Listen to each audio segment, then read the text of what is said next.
Welcome to BitBoy Crypto, home of the Bit Squad, the largest and greatest crypto community in all the interwebs. XRP, here we go. Here we go. This is big news, guys. Okay. XRP lawsuit settlement speculations rise upon SEC request for an extension to file seal. So it's weird because when you see this, yeah, let's do hashtag XRP Army. Your supreme leader and commander is here. Okay. We're gonna give you some good news today, some hopium, if you will. But when you see this, like, TJ, let me ask you this question. They said Michael Strahan would be perfect for the gap. When you see this, when they're saying that this is a request for an extension to file, that doesn't seem to indicate a settlement, right? It seems to indicate the opposite. Settlement speculation rise upon SEC request for an extension to file seal. Who's the request from? This is from the SEC is making the request? the SEC. Yeah, no, that sounds... It sounds bearish, right? Yeah. Well, like they're going to drag it out. Like it does. When you really start getting into this article and you start figuring out exactly what happened here and what's going on, it's not the extension that has people fueling these rumors and speculation of a coming settlement. It's actually the language that was in the extension. It is super interesting stuff. And remember, I'm telling you, if this happens in September, and nobody else was telling you that this was going to happen, even if it happens the first couple of days of October, we'll count that as a win too. Here we go.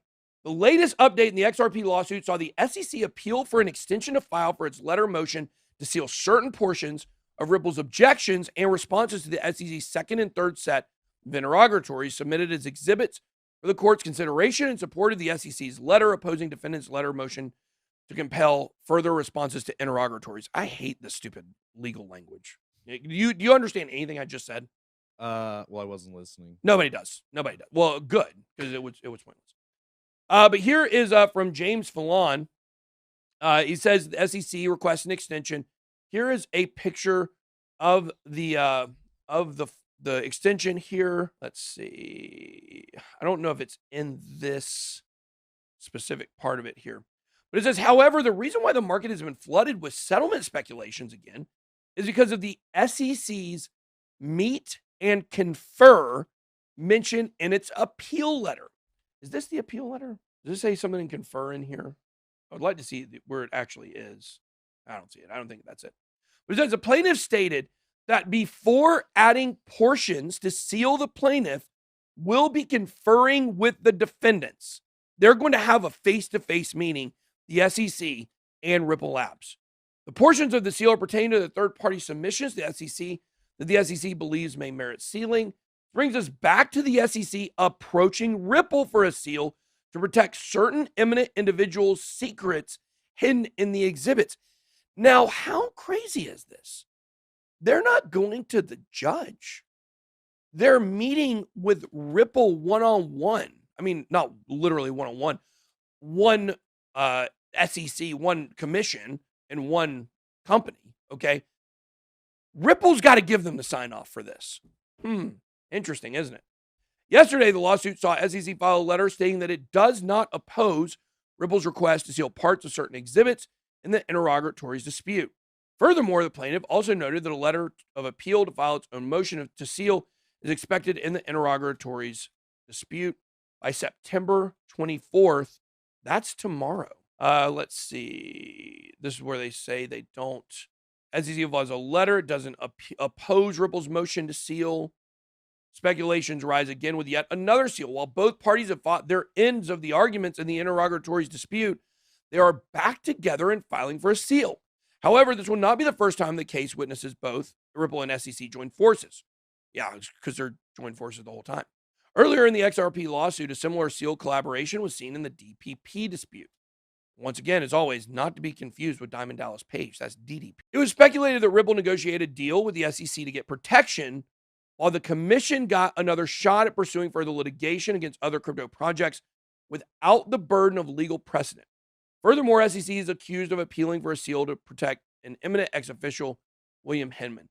So this is a very key part of this story here, which is, look, I could not have been more wrong on this in the beginning. And to be fair, I wasn't as aware of the way things are really working in crypto and in the financial system at that point. But what I'll tell you is, I thought SEC was going to destroy Ripple. I thought Ripple was going to, you can't go against the government and win. Well, can't beat them, join them. So I thought Ripple was going to get decimated, possibly face the death penalty. SEC would win, call them a security. And at that point, we would have legal precedent to call other coins security. Well, it hasn't gone like that at all. It's gone the opposite. Ripple has been pounding the SEC in this case, all by design, of course. They've been pounding them in this case. They're going to work out a settlement. But here's the thing. Because parts of all these motions and all of these filings are going to be sealed, there will be no further legal precedent, which will allow the SEC to save face by, attacking the marketing practices of Ripple. They're going to attack the marketing practices. That's where the settlement will come from. That's where the fine will be for the way that they marketed it. Okay. But there will be no legal precedent for the SEC or for other crypto projects to not be considered a security. Kind of like we saw for Bitcoin, Ethereum, they got basically called not securities, nothing else after that. Ripple is going to be the same way. And this means future projects are going to have a lot to worry about if they're not connected on the inner workings of the SEC and how this all works. Some projects in the future could be punished for 100%. There will certainly be projects punished in the future. What is that percentage? I don't know. I mean, I tend to agree with Caitlin Long, who posted something the other day saying that, the vast majority of cryptos are not securities. Some are. Some can certainly be considered securities. What are those? I don't know which ones they are, but it's the minority. It's not the majority for sure. So I think a lot of scams, a lot of scam coins, obviously, are securities. Anything that's like BitConnect, like Ponzi scheme, for sure. You guys can think about, maybe some projects that come to mind there. So very interesting stuff. We'll see what happens, but if we get this case settled soon, it is going to be very interesting.